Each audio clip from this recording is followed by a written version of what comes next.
बाबा म मेरो साथीसँग बाहिर घुम्न जान्छु ल जाऊ छोरी तर चाँडै आऊ है। थ्याङ्क यू बाबा।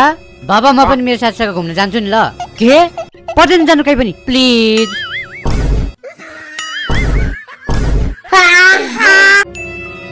मम्मी तरकारीमा त चुपचाप लगेर खा। घरि नुन लागेन भन्छ घरि खोर्सानी लागेन भन्छ। यसलाई के हुँदो रहेछ? किन हान्नु भएको? झन् तपाईँको तरकारीमा झिङ्गा पसेको छ भनेको। हन के गरेर बस्छिस् त? जहिले फेलको फेल नम्बरहरू ल्याउनु पर्दैन। त्यो मोबाइल घुटेर बसिरहेको यत्रो पैसा तिरो नरिसाउनु न बुवा। यो चोटि त नम्बर लिएको छु त मैले। सम्झना मिसको नम्बर चाहिँदैन तपाईँलाई? ले त। हेलो सम्झना मिस हो? सुन्नु न मेरो छोराको पढाइ कस्तो छ? ओइ यहाँको 100 रुपियाँ थियो तै लगी लान्छु होला नि म। देखेको नि छैन मैले।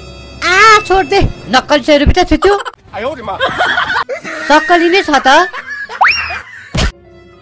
मम्मी मलाई 10 रुपियाँ दिनु न। चुरोटलाई त 20 रुपियाँ पर्छ होइन र? 10 रुपियाँ त मसँगै छ।